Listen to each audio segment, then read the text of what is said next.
Good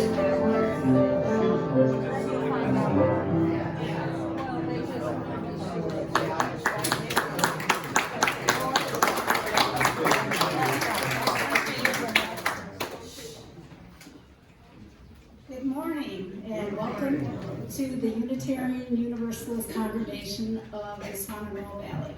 I'm Sally Smith and I'm a member of the Board of Trustees. I have one announcement to read before we get on with things. We are planning a trip to the Asheville, not me, but we're planning a trip to the Asheville Tourists game, and there are 2 dates that are available, and they have informed me that either one now, we're not just gonna go to one, we're gonna go to both, or buy tickets for both. There's a sign-up sheet out in the foyer there, so go ahead and sign up, and they will be collecting money. Where are you? Let's see. Oh, there she is, she's up there. Susan will be collecting money. Yes, Susan will be collecting money for tickets, and they're $11 for adults, $10 for seniors, and $9 for kids, or something thereabouts. Okay, the Unitarian Universalist Congregation is a liberal congregation without any particular creed, but we do adhere to the 8 principles, and those are printed on the inside of your order of service, and we also have a mission statement that's printed on the front of your order of service. We like to say that we don't have to think alike to love alike, and that means that everyone, whether they're short or tall, or fat or skinny, or gay or straight, everyone is welcome here. You can have short hair, long hair, purple hair, or no hair, and you're still welcome here. And we have a tradition of inviting first or second time guests to stand and introduce yourself and tell us where you're from, if you're comfortable doing that. Is there anybody on this side who would like to stand and introduce yourself and tell us where you're from? Sure. My name is Deborah Sheets. I'm from Ashland, Oregon. And I am relocating, looking for a place to put down roots that doesn't have wildfires. Welcome. I have to tell you, I moved here 7 years ago and there was a wildfire. This year I was here. So. They do happen on occasion, but not every summer. Welcome. Anybody else on this side? Okay, got one in the back and then another one. I'm Jan Danielle. I'm from Black Mountain. I've been here about 18 years. And I'm a therapist. I've met several people who've been coming here, and I'm finally getting here. So I love sitting back here and hearing all the conversation and the joy, and I can already feel the fellowship here. So Welcome. Yeah, everybody that comes here needs a therapist. Yeah, it's really just a business move, right? Okay, there was somebody else on this side. We're 2 of us. I'm Cecily, this is Laura. We just moved here to Black Mountain within the past couple of months. And I'm from Minnesota, Laura's from Florida. And there are 3 of us living together, and we're just exploring. Great. Thank you. And Cecily is a croquet winner. that's right. Okay, anybody on this side who's new? Want to introduce? Hey, go ahead, stand up. Yeah, my name is Paul. I'm from Columbia, South Carolina, just here in Black Mountain on vacation, and popped in this morning. Okay. Okay, let's see. Now, before we start our service, I would like to read our land acknowledgement statement. UUCSD acknowledges with respect that the land we are on today is the ancestral home of the Cherokee and of other indigenous people. The Cherokee, through stewardship, understanding, and conservation, survive and thrive in this land. We acknowledge their enduring connection to their homeland. Okay, and I would just like to remind everybody to shut off your cell phones or any other noisemakers that you have. And begin our service.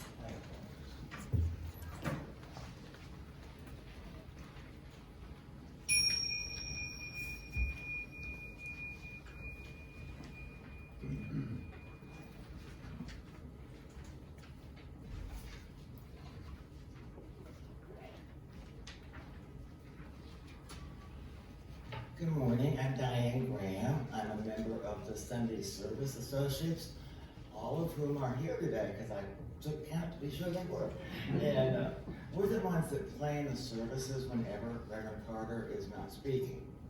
If you ever have ideas for us, please let one of us know and we'll be happy to take it into consideration. When life is all too much, when the news is so bad, mediation itself feels useless, and a single life feels too small a stone to offer on the altar of peace. Find a human sunshine. Find those people who are committed to changing our scary reality. Human sunrises are happening all over the earth, at every moment. People gathering, people working to change the intolerable, people coming in their robes and sandals or in their rags and bare feet, and they are singing or not, and they are chanting or not, but they are working to bring peace, light, compassion to the infinitely frightening downhill slide of life. That was a speech, part of a speech that Alice Walker gave many years ago when she was at Naropa University in Boulder, Colorado. May the light we now kindle. Oh, it's lit. It's already lit. So. May the lighted candle inspire us to use our powers to heal and not to harm, to help and not to hinder, to bless and not to curse, and to serve where we are needed most.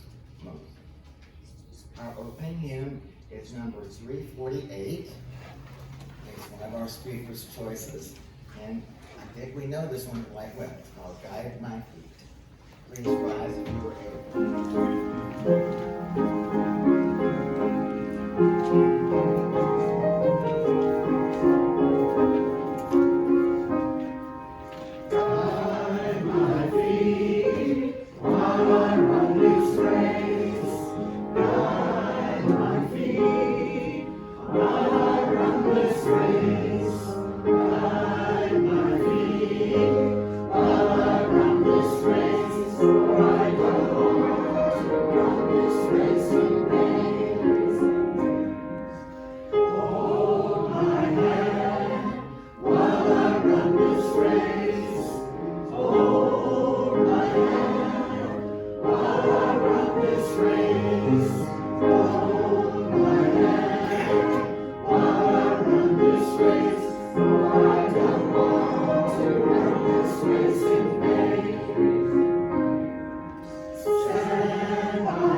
It is my pleasure to introduce our speaker. There's a whole lot about him already on the back of your order of service, and I don't think you want to be read to, so if you don't mind reading over this, I want to add something about his topic. Our little bulletin board or whatever it is out there said something about a barrel, the other side of the barrel, and I had 3 people in my neighborhood say, what kind of barrel is he talking about? And I said, was not a beer barrel, that's for sure. It was a gun barrel. And I think that sign did attract some people that may not have come today, and I hope it attracted some of the visitors that are here also. He and his wife there she is, are here. They live in Hendersonville now. Made the good move from Detroit, and they are members of the Unitarian Church there, and they were Unitarians. I thought maybe they were new Unitarians, but no, they've been Unitarians for quite a while. I'll let you have John now.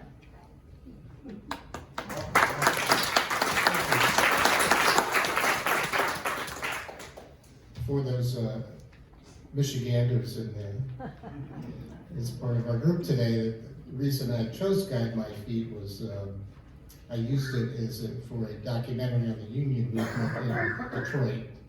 And it's a hymn sung by the Second Baptist Church there, and always I found it to be very powerful. So I'm going to start out the service with a reading, and it's called Hymn for the Hurting, written by Amanda Gorman. I think many of you know who Amanda Gorman is. She is a young African-American poet who read at Biden's inauguration. It's a very powerful poem. And she wrote this shortly after the massacre of school children in Uvalde, Texas. And unfortunately, I cannot read it like her, but the words are very powerful. Everything hurts. Our hearts shadowed and strange, minds made muddied and mute. We carry tragedy, terrifying and true, and yet none of it is new. We knew it as home, as horror, as heritage. Even our children cannot be children, cannot be. Everything's hurt, everything hurts. It's a hard time to be alive, and even harder to stay that way. We're burdened to live out these days while at the same time blessed to outlive them. This alarm is how we know we must be altered, that we must differ or die, that we must triumph or try. Thus, while hate cannot be terminated, it can be transformed into a love that lets us live. Maybe not just grieve, but give. May we just not ache, but act. May our signed right to bear arms never blind our sight from shared harm. May we choose our children over chaos. May another innocent never be lost. Maybe everything hurts, our hearts shadowed and strange, but only when everything hurts, may everything change.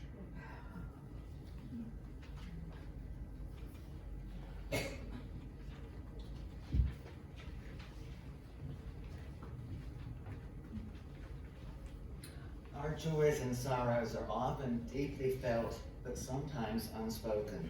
It's time to share some that you'd like for others to know about. Please be brief and tell us your name.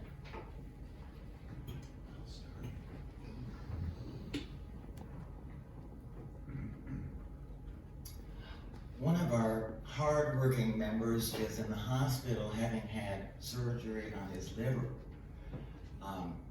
Russ and Molly have been members here for, I don't know now, quite a while.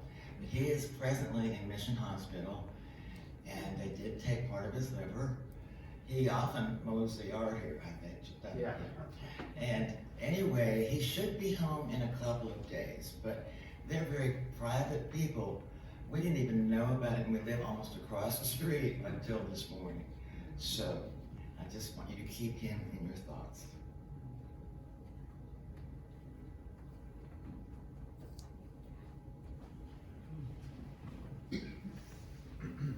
Good morning, I'm Trina Jordan. I got a call this morning from Maggie Moon O'Neill, and she wanted you to know that she is so grateful for all the cards and messages you have sent. She's recovering at Care Partners and doing very well. By the way, if you didn't know, she was thrown from a horse and broke many bones. But the good news is that she has been told she'll have a full recovery, totally, and is hoping to come home much soon from care partners, much sooner than expected. We'll see. Thank you. And I'm gonna share a joy and concern real quickly. My wife and I are thinking of our brother-in-law right now, Marvin Barnes, who's in a hospital in Philadelphia with a recent stage 4 cancer diagnosis, a broken femur, and his family is there luckily to support him, but he is in our hearts today.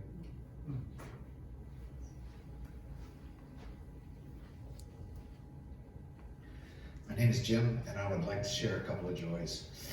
First of all, as I think I announced about a month ago, we did have that party with both of our foster children and their 5 siblings all together, all 5 of them, and their parents a couple of weeks ago on Saturday, and it was a wonderful event for the 2 boys' birthday, and it just was really a whole lot of fun.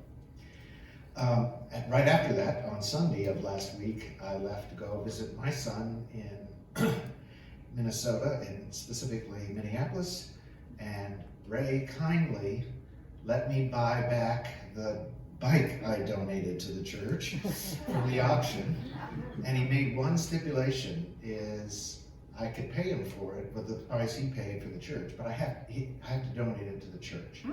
So thank you, Ray, for supporting the church. And my son and I rode bikes in Minneapolis for 4 days, and it was wonderful. So thank you all for your support.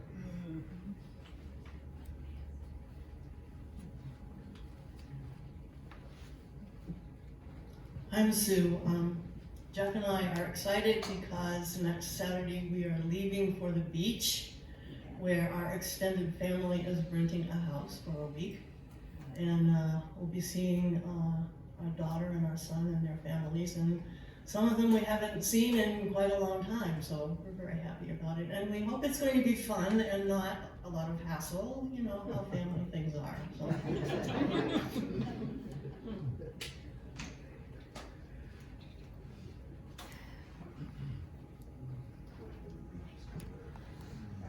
Light one, please, Sally, for all of our unspoken stories and concerns.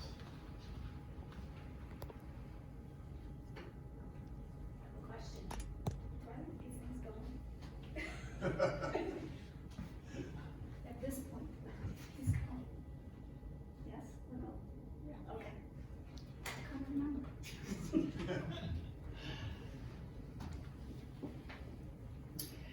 Be ours a religion which, like sunshine, goes everywhere. Its temple, all space. Its shrine, the good heart. Its creed, all truth. Its ritual, works of love. Its profession of faith, divine living and joyful giving.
Well, I guess I don't need to introduce myself. That's been done. Thank you for inviting me here today. Again, as stated, my wife and I are members of the Unitarian Universalist Fellowship at Hendersonville. And before that, we were longtime members of the Grosse Pointe Unitarian Church, which is just outside of Detroit. Like most people, we didn't grow up Unitarians, but the UU's message of a progressive, inclusive faith and with a strong history of social justice appealed to us. Now, since arriving in Hendersonville in 2015, I've been an active volunteer for the Western North Carolina chapter of Moms Demand Action for Gun Sense in America. Moms was created really through social media after the Sandy Hook shootings, with groups all across the country.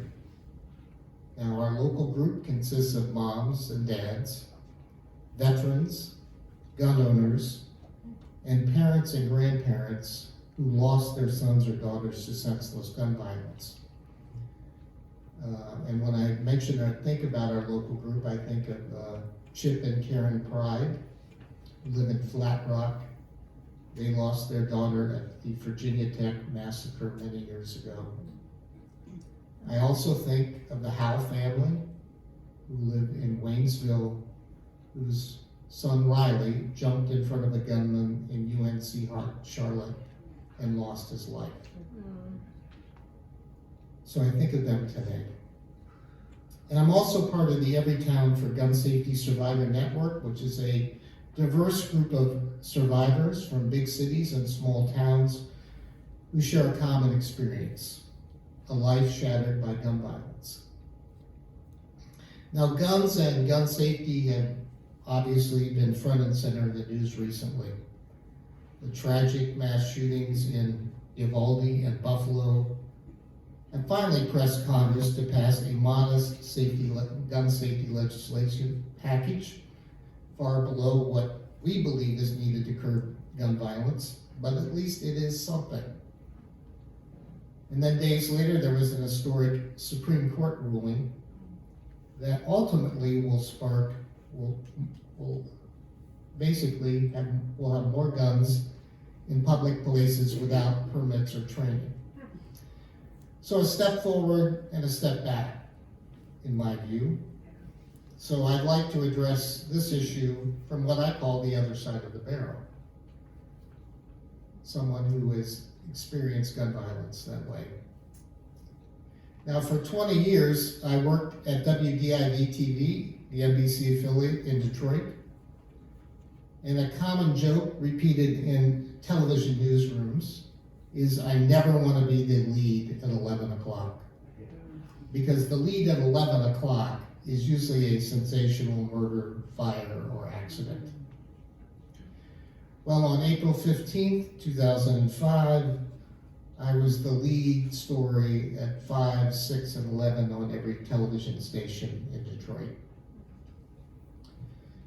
After entering the outer lobby holding area of Channel 4, a person with a mental illness shot me at point blank range.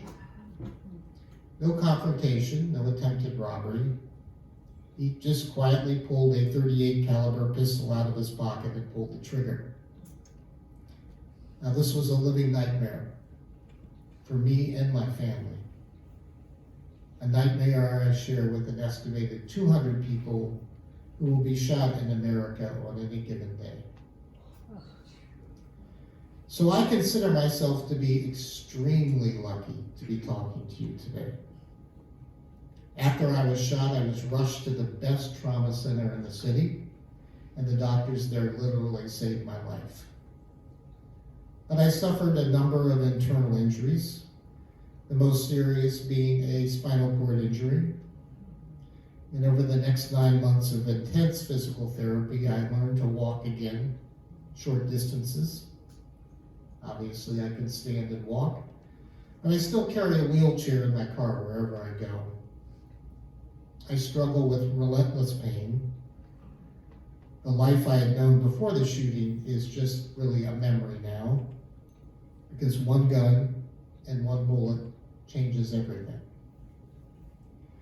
So I don't see gun violence as a abstract statistic or political battle. For me, it's personal. And I look at gun violence as a public health emergency requiring a public health response. And I'm not alone in that feeling. So does the American Medical Association. Now, since I was shot by a person with a mental illness, I'd like to share my personal feelings on that subject, because a lot of people have a lot of opinions about this. Some of our elected officials have stated over and over again, we have a mental health problem in America, not a gun problem. Well, to start with, people with mental illnesses are more likely to be victims, not perpetrators of violence.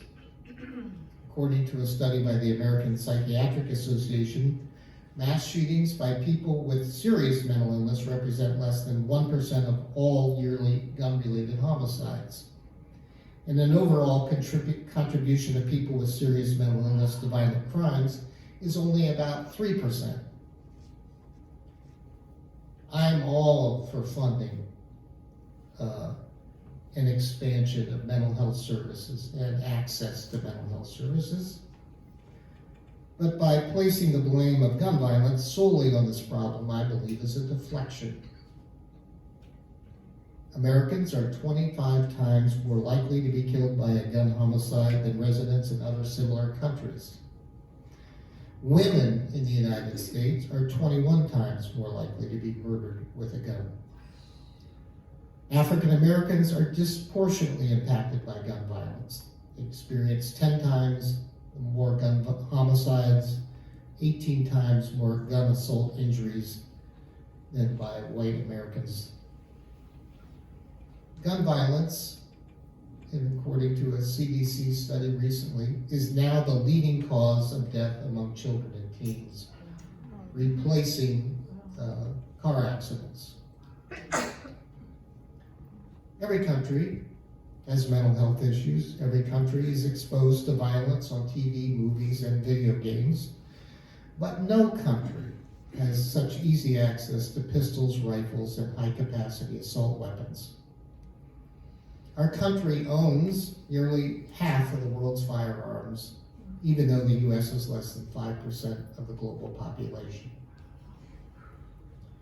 And this has increased. During the pandemic, there were record sales of firearms and a record-breaking year on the number of background checks processed by the FBI, putting an unparalleled strain on that background check system. Now, under federal law, if a firearm purchaser has not been notified within 3 days that the sale would violate federal or state laws, the gun sale must proceed without a check.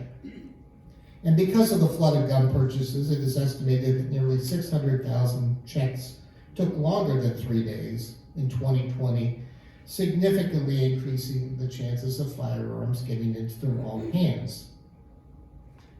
Gun safety advocates have long called on universal background checks legislation since the shootings in Sandy Hook 10 years ago.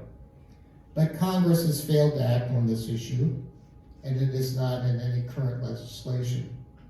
Even though, according to public opinion polls, the vast majority of Americans are for background checks for all gun sales, including gun owners. Of course, more gun sales mean more stolen guns.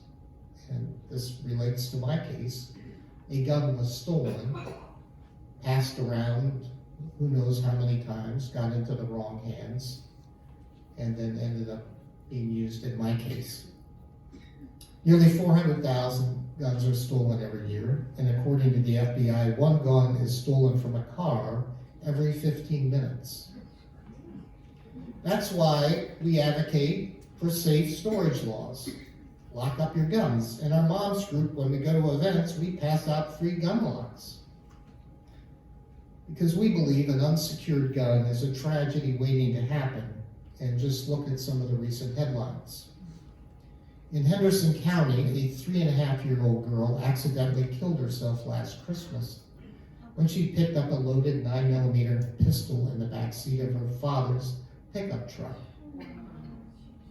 A 2-year-old girl got a pistol out of his parents' nightstand in Mitchell County and shot himself in the leg.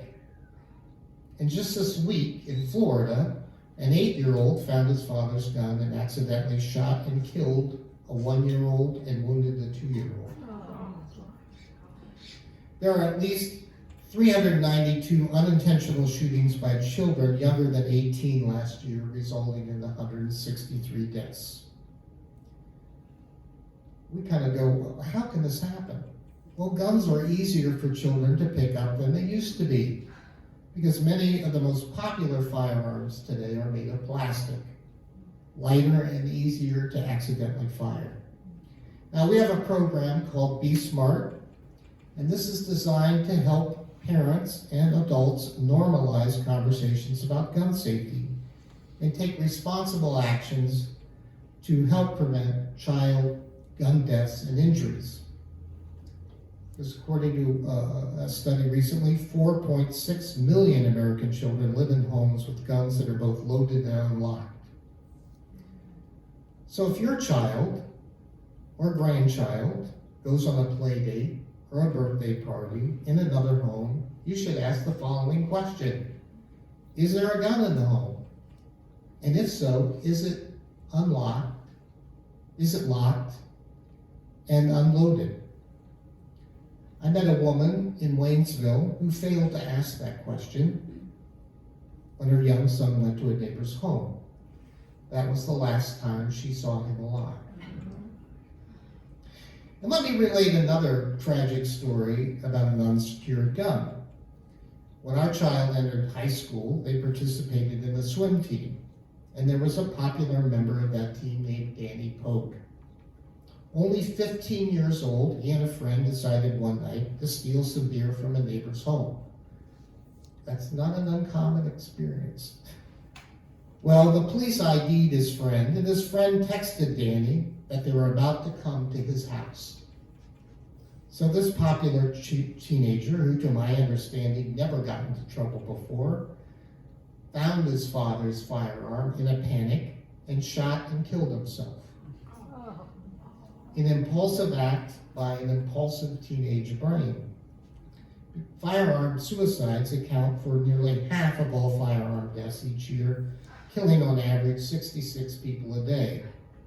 And many of them are precious veterans. Most suicide attempts are impulsive, and the vast majority of survivors who use other methods to kill themselves never attempt suicide again. Well, if you use a firearm, you don't have that second chance. People who choose firearms rarely survive. Now, ironically, while I was writing this section of my talk, I got a call from a distraught Mars Hills woman who just lost her son to firearm suicide. And if that wasn't heartbreaking enough, the unsecured firearm belonged to her other son. One gun, one bullet changes everything. Now, while there have been some significant victories in the states in gun safety legislation, federal legislation has been nearly impossible to pass until recently, mainly due to the intense and well-moneyed lobbying power of the NRA. And I like to distinguish NRA members from NRA leadership, because we have actually NRA people in our group. Many members support our efforts to enact common sense gun safety legislation, including all the loopholes in the background check system. But I think the corrupt NRA leaders are a different story. The NRA and the gun industry has successfully been peddling fear and marketing profitable weapons of war to couch commandos for years. Currently, there are around 400 million guns in the U.S. There's 300 million people, more guns than people. And AR-15s is one of its most profitable and popular weapons. Or as the NRA likes to label it, it's America's rifle.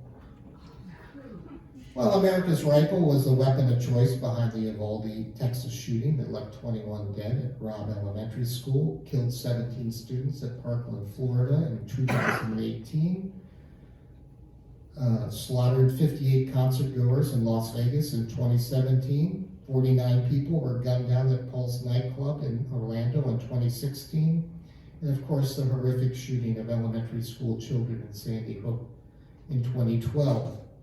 Sadly, that list goes on and on. I could be here all day talking to you about that.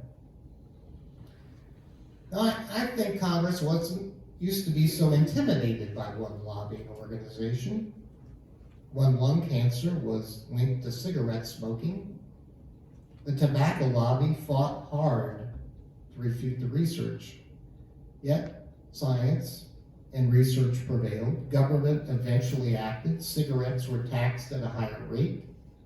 And we now have smoke-free zones in about any public place you can think of. Personal liberties were compromised for the betterment of public health. To combat death and injuries on the nation's highways, the government mandated seatbelts and then airbags.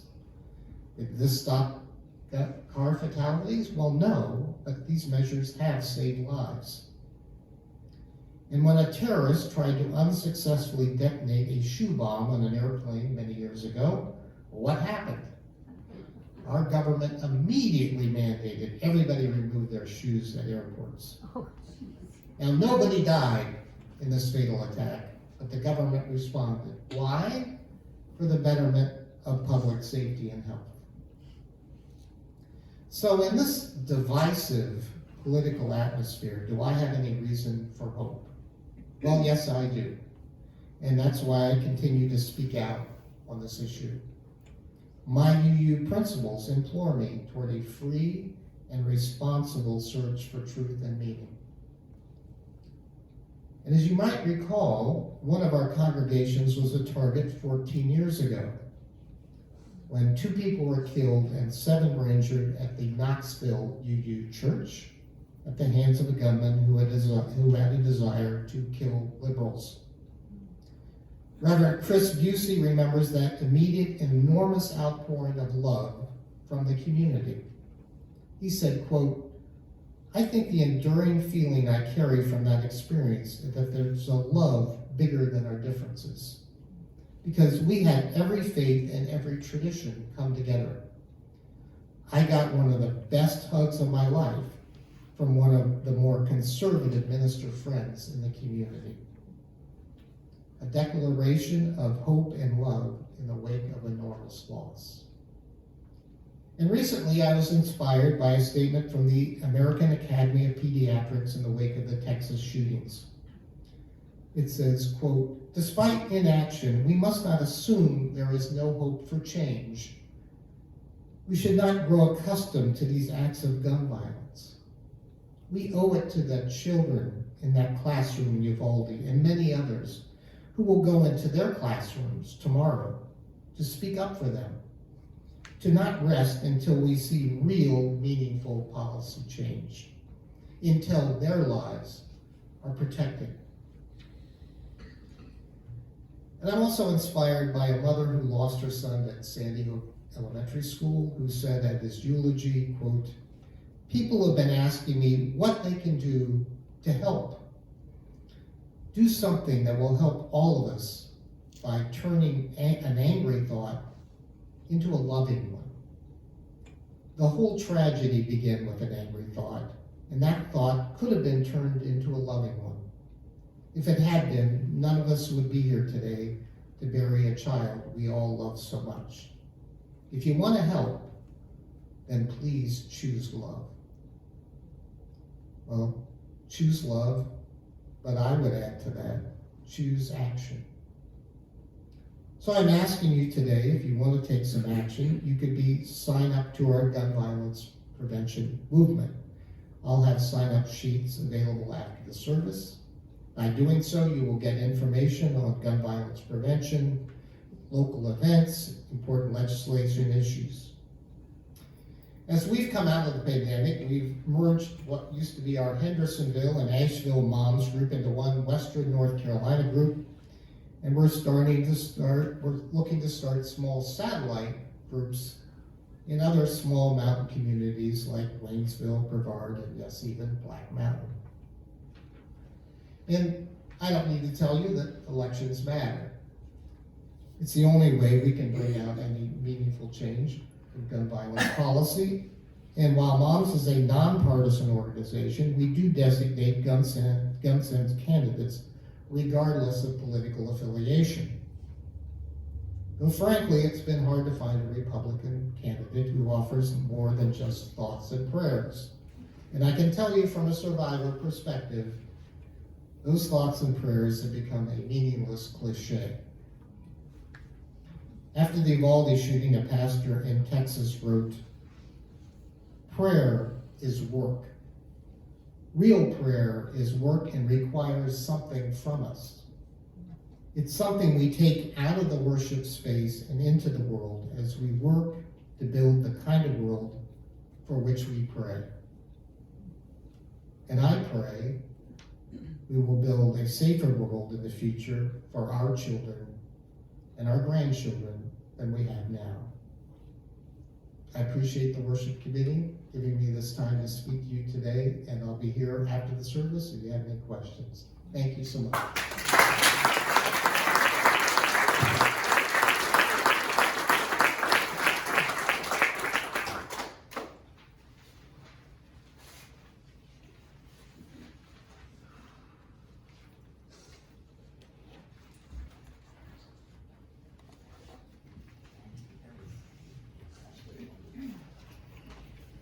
Please join me in singing hymn number 114, Now is the Time Approaching. 144. Oh, It's misprinted on the order of service. okay. 144.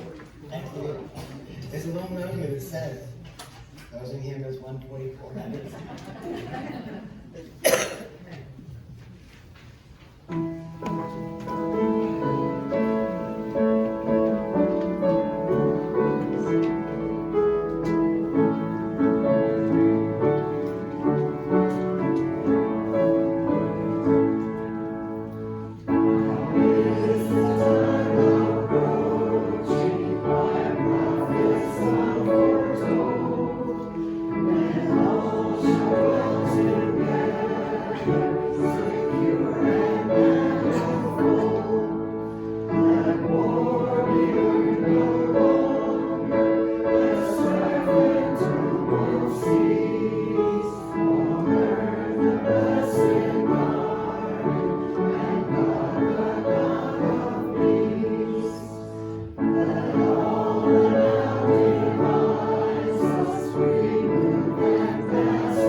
Let the rain, you can be seated, it's kind of a long.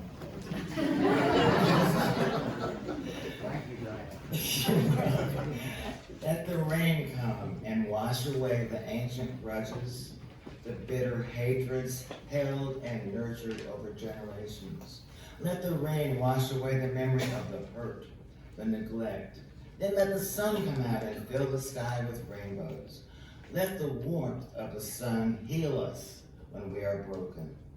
Let us burn away the fog so that we can see each other clearly, so we can see beyond labels, beyond accents, beyond gender or skin color. Let the warmth and brightness of the sun melt our selfishness. so that we can share the joys and feel the sorrow of our neighbors. And let the light of the sun be so strong that we will see all people as our neighbors.